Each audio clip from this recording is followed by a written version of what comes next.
Bismillahirrahmanirrahim. Assalamualaikum warahmatullahi wabarakatuh.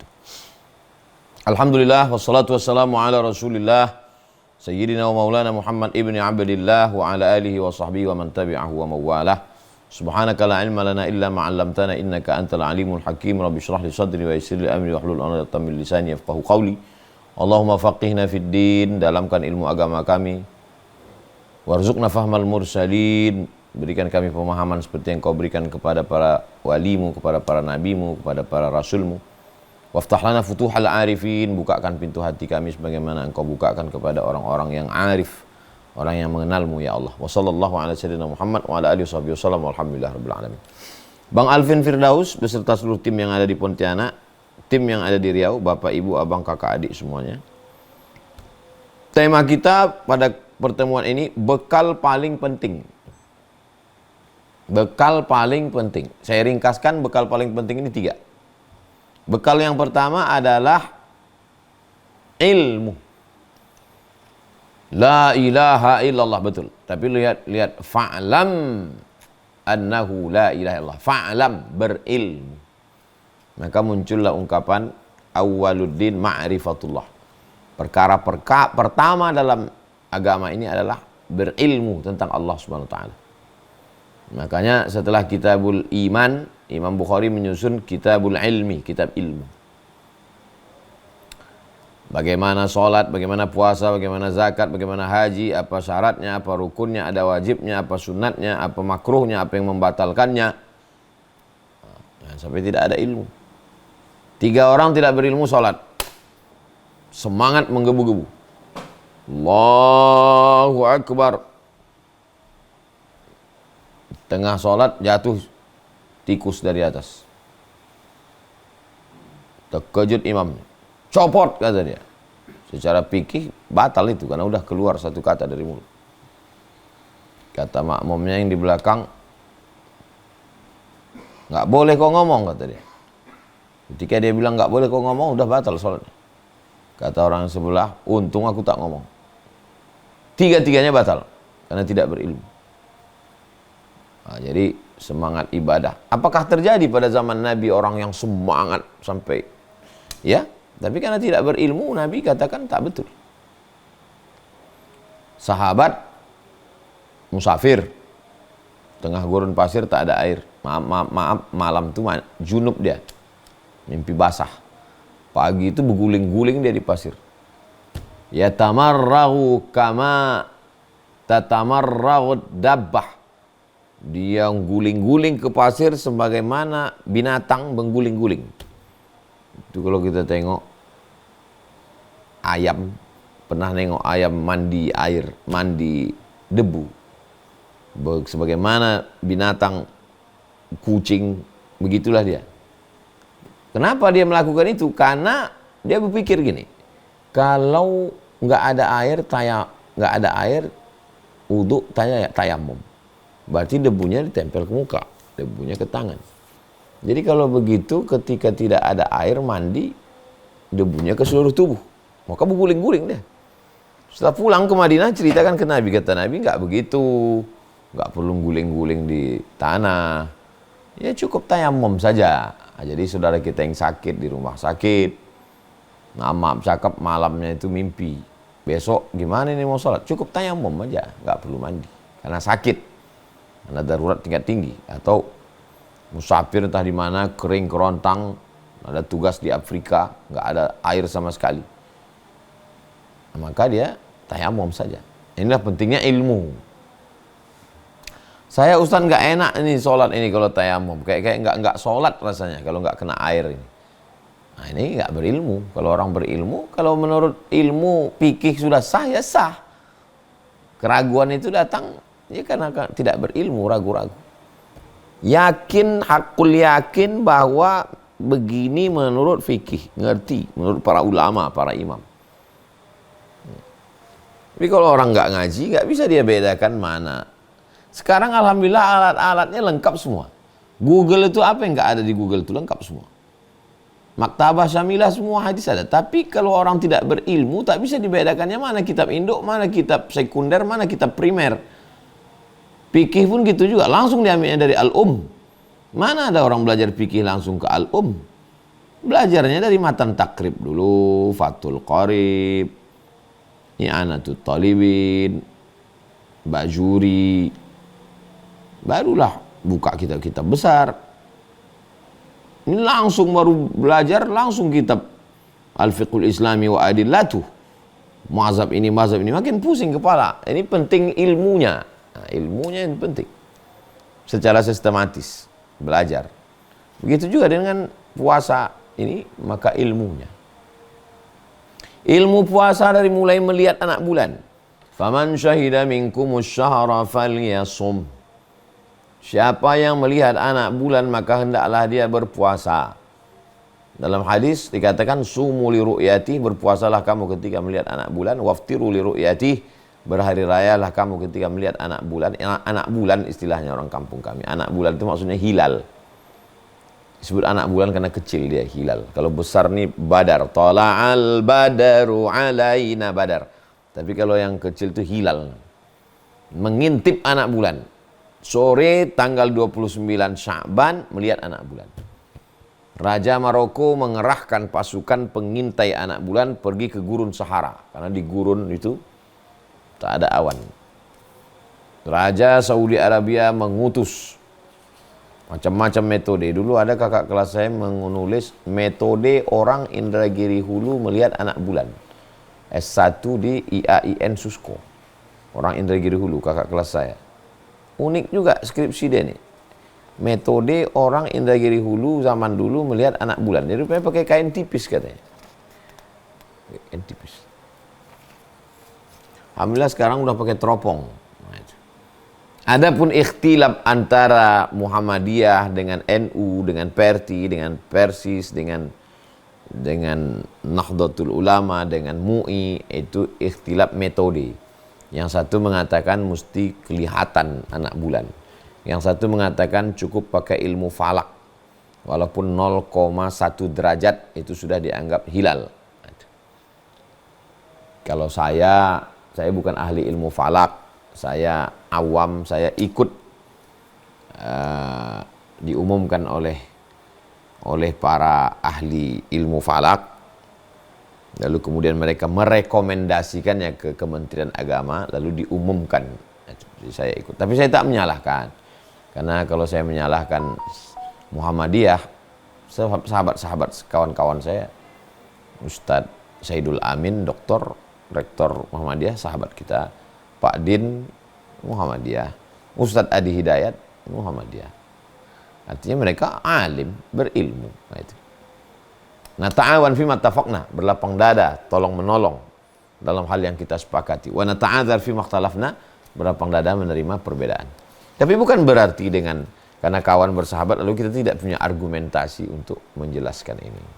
Persahabatan tetap, tapi keilmuan juga tetap. Nah, ini tentang masalah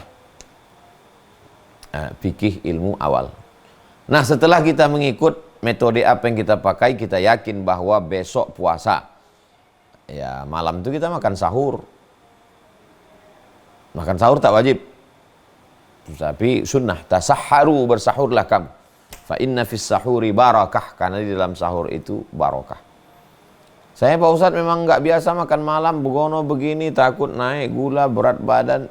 Jur'atan minal ma', seteguk air. Puasa. Saya ketiduran Pak Ustadz, nggak berniat puasa. Mungkin yang dia maksud berniat puasa itu dilafazkan. Nawaitu sawma ghadin an ada'i fardhi syahri ramadhana hadhihi sanati lillahi ta'ala bismika Allahumma ahya wa amut. Mungkin itu yang dia maksud. Kebetulan malam itu dia nggak ada ngomong, tapi dia memang udah ada niat dalam hati, niat mau puasa. Sebetulnya dia sudah berniat untuk menguatkan hatinya, itu saja dia. Makanya di masjid, kalau di masjid tempat kami, dari dulu, dari saya kecil, naulis saum yarhamkumullah, berniatlah kamu berpuasa, semoga kamu dirahmati Allah. Setelah selesai sholat tarawih itu, namaitu sawma ghadin ada'i fardhi syahr ramadan hadhihi sanatillahi ta'ala. Bagi orang yang nggak ngerti, apa ini niat kok dilafazkan rame-rame berjamaah lagi. Tapi bagi orang yang pernah lupa dan ragu-ragu, ini bermanfaat sekali. Iya. Begitu dia kena sekali lupa, ragu-ragu. Alhamdulillah, untung tadi malam Pak Imam. Jadi kita nggak usah lah mau buat percobaan-percobaan baru. Ini kan yang buat ini ulama-ulama kaliber yang sudah menghadapi problematika masyarakat ini puluhan ratusan tahun udah Islam ini masuk. Banyak orang lupa, orang lalai. Kalau kita nggak setuju ya diam aja. Berniatlah puasa rahimakumullah, nggak setuju. Tapi kita niat itu. Tapi bagi orang yang lupa, yang lalai, itu sangat bermanfaat sekali mengingatkan niat puasa itu. Bedanya niat puasa Ramadan fardu dengan orang yang puasa sunat. Kalau puasa sunat jam 8, jam 9 tengok tak ada makanan, saya puasa dengan syarat dari mulai azan subuh tadi tidak ada makan apa-apa. Nah, itu. Tapi kalau udah azan subuh sempat makan, sempat merokok, sempat, nah itu berarti tidak bisa lagi puasa. Puasa sunat. Kalau puasa fardu niatnya mesti sebelum azan subuh. Dia sudah berniat. Nah. Lalu kemudian kulu, makanlah kamu, washrabu, minumlah kamu. Silakan makan, silakan minum. Sampai kapan? Hatta yatabayyana lakumul khaytul abyadu minal khaytil aswadi minal fajr. Sampai terbit fajar shadiq. Terbitnya fajar itu kapan? Azan subuh.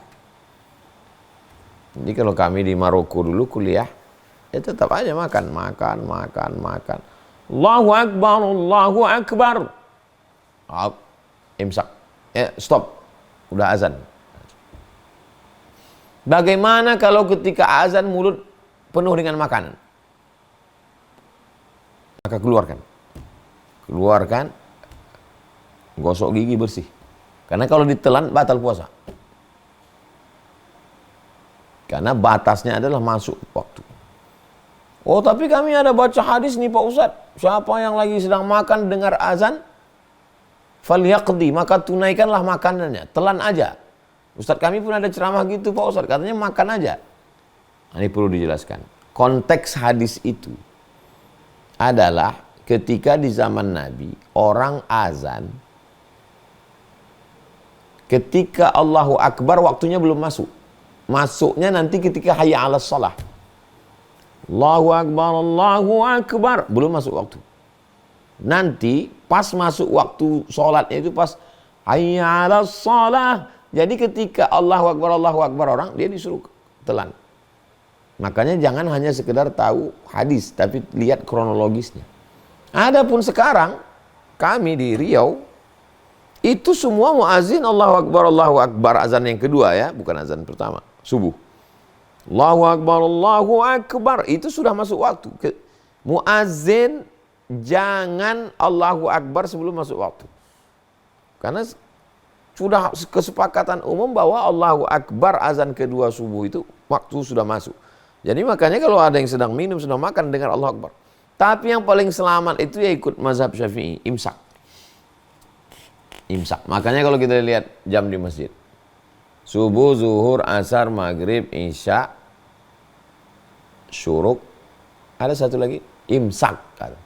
Jadi kalau subuhnya di Pekanbaru jam 5, imsak jam 4.50.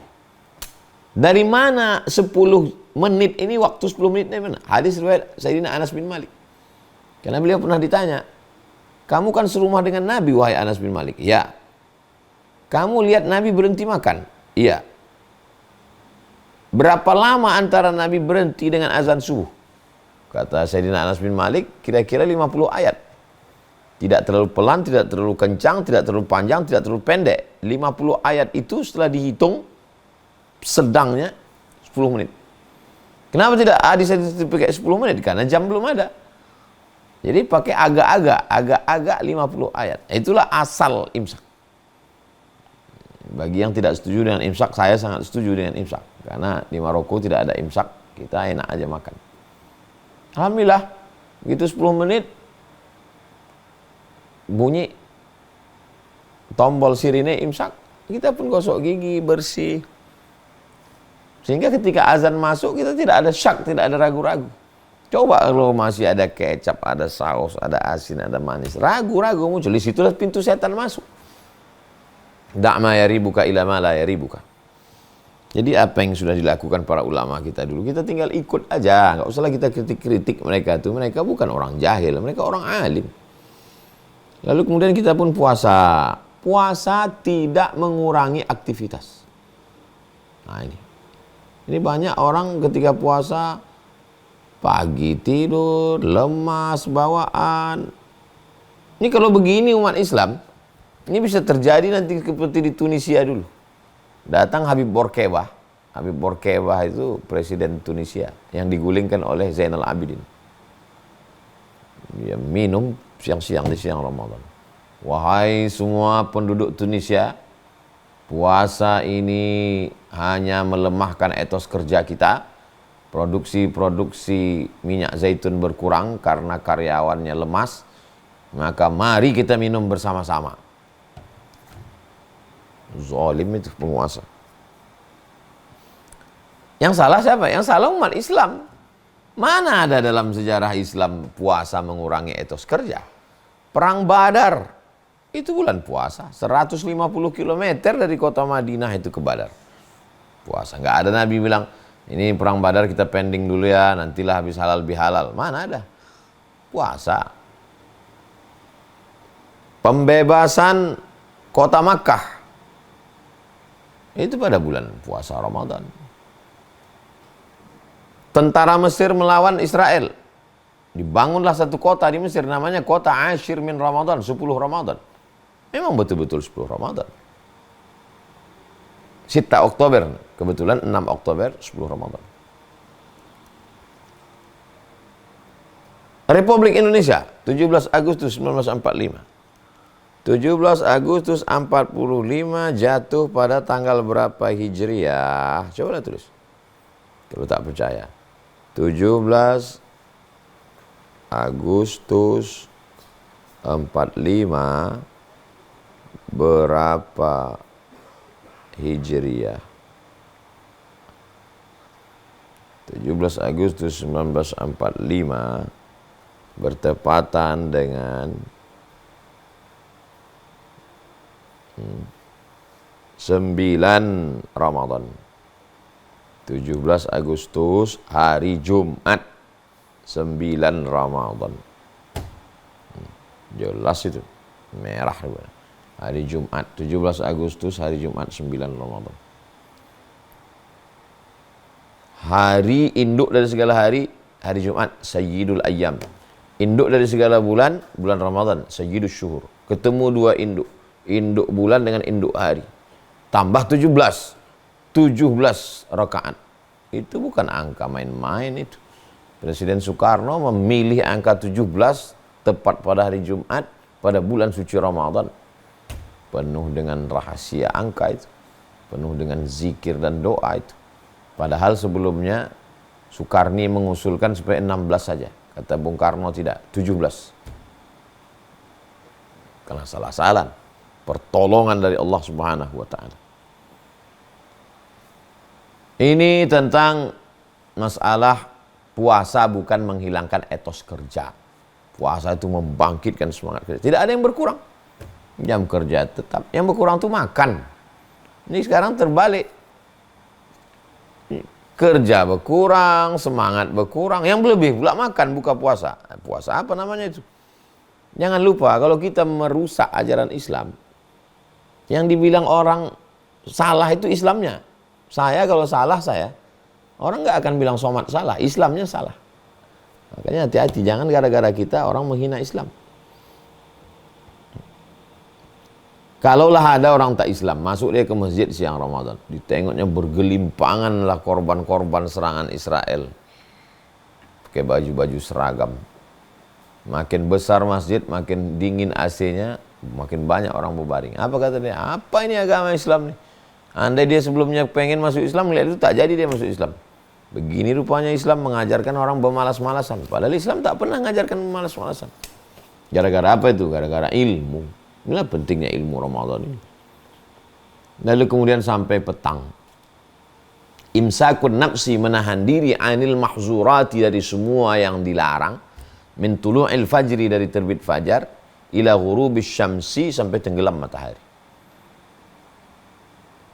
Terbit fajar di Riau jam 5. Tenggelam matahari maghrib jam 6.30. Nah, itulah puasanya dari jam 5 ke 6.30. Jadi bukan jamnya digeser. Jamnya digeser misalnya puasa dia, aku start jam 8 lah.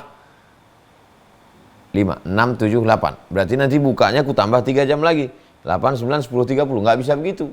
Karena yang diikut ini bukan jamnya. Yang diikut ini waktunya. Waktu dari mulai terbit fajar, azan subuh sampai tenggelam matahari, azan maghrib. Sesuai dengan daerah kita masing-masing. Bagaimana dengan orang yang di kutub? Bagaimana dengan satu daerah yang siangnya 6 bulan? Lihat waktu normal terdekat. Mana tahu yang ada sekolah di Eropa. Lihat waktu normal terdekat. Mana negara yang paling dekat? London, Inggris. Normal, iya, ikut waktu itu. Nah, begitu keputusan para ulama. Begitu masuk azan maghrib, maka kita dianjurkan untuk ta'jil. Ta'jil artinya menyegerakan. Ta'jil itu menyegerakan, bukan kolak pisang. Mana ta'jilnya? Mana ta'jilnya? Ta'jil itu mana menyegerakan? Mana menyegerakan?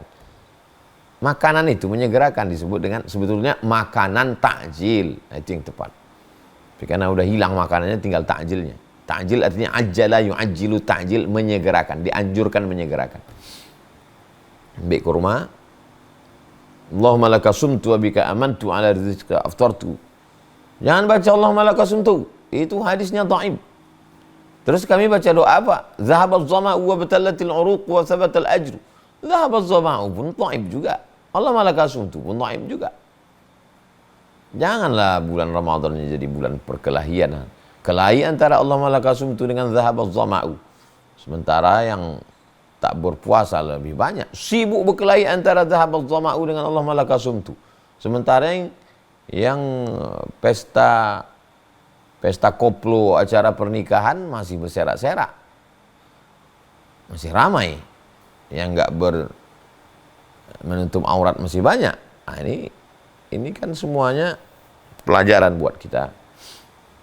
Bahwa dia baca Allahumma laka sumtu bagus. Kalau ustadz, dua-duanya saya baca Allahumma laka sumtu wa bika amantu ala rizqika aftartu bi rahmatika ya arhamar rahimin dhahabaz zama'u wa batallatil uruq wa sabatal ajru insyaallah. Dah selesai. Yang ngejek Allahumma laka sumtu ada, udah aku baca dhahabaz zama'u.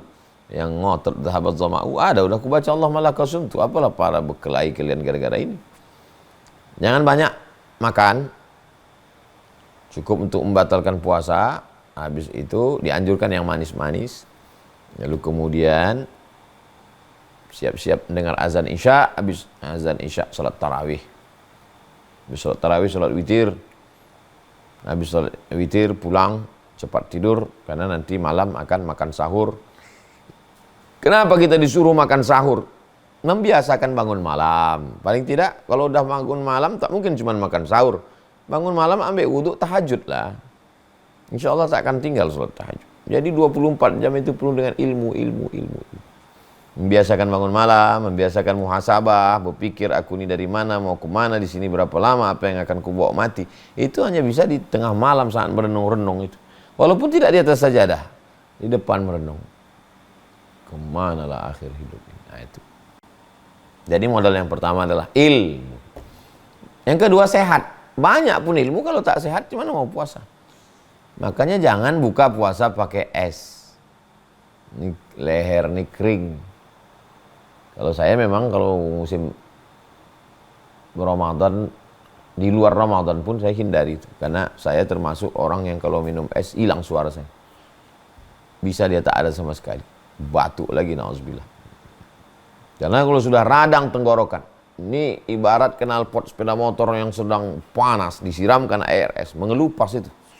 Begitulah tenggorokan ini, radang. Baru 3 hari puasa udah batuk, flu. Kalau sudah radang tenggorokan, tak selera makan. Kalau sudah tak selera makan, badan sakit. Tak puasa. Na'udzubillah. Maka jaga kesehatan. Yang paling bagus ikut sunnah Nabi SAW. Allahu Akbar, Allahu Akbar. Teguk air. Habis itu ambil kurma. 1, 3, 5. Hawa nafsu saja itu. Semua air sungai, air danau, air laut ini mau ditelan. Tapi begitu masuk 2-3 teguk air, masuk 1 butir kurma, 3 butir kurma, mana hawa nafsu itu? Hilang. Bagus masuk yang manis-manis. Karena usus kita ini kering, luka. Jangan masuk pedas, jangan masuk terlalu asin, jangan terlalu panas. Yang sedang. Warm water, suam-suam kuku. Hangat-hangat kuku. Ambil kurma, masukkan ke dalam gelas, siram air panas. Kira-kira jam 6. Kalau Pekanbaru jam 6.30 azan maghrib, setengah jam sebelumnya, ambil kurma, sobek-sobek, buang bijinya, masukkan ke gelas, siram air panas atau siram susu. Susu hangat. Tutup. Habis itu, nanti pas buka, aduk, minum airnya. Bagus sekali. Minuman Nabi Muhammad SAW. Kalau mau dingin, sejuk, jangan agak-agak dingin, tidak terlalu beku. Ini, tapi bagusnya hangat. Bagus sekali, sehat. Karena kalau udah kena, tapi tidak semua orang. Ada sebagian orang kalau udah kena es nih, tak selera makan, badan lemas, dan lain sebagainya. Makanan terlalu banyak, sholat berat, tarawih apalagi, jangan sampai gara-gara buka bersama sampai tak sholat maghrib. Nauzubillah. Banyaklah saya lihat buka bersama, parkir payah, wudhu payah, nantilah pulang ke rumah, waktu sudah habis. Apa ini? Ibadah apa ini yang kita lakukan nih? Ibadah atau main-main? Masa gara-gara undangan orang kita tak sholat? As-sholatu imaduddin. Sholat itu tiangnya. Tiangnya Islam ini, ibadah ini sholat itu. Puasa itu nempel di tiang. Dinding dia. Asyamu junnah. Puasa itu dinding. Kemana dinding mau nempel kalau tak ada tiang? Tiangnya itu sholat. As-sholatu imaduddin. Sholat itu tiangnya agama. Panjang umur, sehat badan, sholat di taman raudhahnya ada tiang. Tiangnya, tiang sebelah kiri tulis as-sholatu imaduddin. Sholat itu tiang agama. Nah, jadi jaga kesehatan. Yang pertama ilmu, yang kedua sehat. Tidur jangan sampai kurang, badan lemas. Saya kalau makan bisa saya tahan, tapi kalau tidur tak bisa. Saya kalau udah mau tidur, tidur. Nah, kalau tak tidur bergoyang. Cakap pun tak terkontrol. Yang ketiga adalah harta. Maksudnya harta ini ya kita siapkan lah. Itulah gunanya menabung. Saya salut sekali dengan beberapa rumah makan yang tutup di bulan suci Ramadan. Artinya 11 bulan itu nabung dia. Yang mau dikejar dunia ini tak selesai. Nabung, biasakan untuk menabung 11 bulan. Kira-kira Ramadan berapa budget yang kita perlukan? 5 juta. Bagi 12, nabung. Sehingga nanti di bulan Ramadan itu, dan saya anjurkan saudara saya bayar zakat kalau bisa sebelum Ramadan. Saya memang dari dulu berzakat itu memang sebelum Ramadan. Yang pertama, mudah saya ingatnya. Karena kita tak pakai kalender Muharram Safar. Asal udah mau Ramadan, keluarkan zakat. Serahkan di bulan Ramadan. Itu orang yang pekerja berat, itu syukur sekali dia. Saya Pak Ustadz bisa beli beras, bisa beli lauk, kasih sembako. Bisa saya puasa nih Pak Ustadz, alhamdulillah. Itulah kita kasih dia. Bisa dia puasa. Kalau mau diperturutkan dunia ini tak selesai. Ini mau ini mau ini, tak ada habisnya. Jadi coba kita berpikir qanaah, saya cukupkanlah untuk bulan Ramadan. Kalaupun buka juga, bukalah tapi petang untuk orang buka puasa. Kalau bisa siapkan, kalau yang punya rezeki lebih, siapkan untuk buka puasa. Bapak, ibu, anak, istri, sebagian anak udah pindah, udah punya tempat tinggal sendiri, di rumah cuma berempat. Bapak, ibu, ada anak 2 orang. Buat budgetnya untuk buka tuh untuk 6, untuk 7. Loh, kenapa nih bertambah? Kita bagi pada fakir miskin, anak yatim. Nah, ini yang saya maksud, ada harta, duit, makanan, sembako, man fattara sha'iman, siapa yang memberikan buka puasa kepada orang yang berbuka puasa, kana lahu mithlu ajri sha'im, dia dapat pahala seperti orang yang berpuasa. Jadi memang betul-betul ini bulan berbagi. Ilmunya ada, badan sehat, bisa berbagi, kitalah pemilik Ramadan ini, insya Allah. Itulah bekal yang paling penting. Tetap terus ngaji. Ramadan bulan ngaji, sebelum Ramadan sudah siap ngaji. Di Ramadan pun madrasah Ramadan. Mulai kultum subuh, kajian duha, kultum zuhur, pengajian asar menjelang berbuka, pengajian buka puasa, nanti menjelang tarawih dari isya, banyak sekali. Keluar dari Ramadan ini memang betul-betul keluar dari madrasah Ramadan. 3, ilmunya ada, badan sehat, ada harta untuk berbagi, kenikmatan yang luar biasa. Ramadan Karim, Ramadan bulan kedermawanan. Kalau kita di Mesir ketemu orang, Ramadan Karim kata dia. Ramadan bulan kedermawanan. Kita balas dengan Allahu Akram. Allah lebih maha dermawan lagi. Saya ucapkan Ramadan Karim, Ramadan bulan kedermawanan, kita pun dermawan dengan berbagi. Mudah-mudahan kita sehat, berilmu. Barakallahu fikum. Wassalamualaikum warahmatullahi wabarakatuh. Assalamualaikum warahmatullahi wabarakatuh. Bapak, Ibu, Abang, Kakak, Adik, sahabat semuanya, hijrah bersama Ustaz Abdul Somad. Ini gambar terakhir, video terakhir bulan Januari 2024. Progres perkembangan asrama kita. 4 lantai, 1 lantainya 9 kamar. Mohon support, mohon doa supaya nanti bulan Juli 2024 bisa masuk santri baru tinggal di sini. Ini lantai 1, lantai 2, lantai 3, lantai 4 insya Allah. Berkah selalu, sukses. Kalau nanti ke Pekanbaru jangan lupa singgah ke Ma'had Az-Zahra. Berkah. Assalamualaikum warahmatullahi wabarakatuh.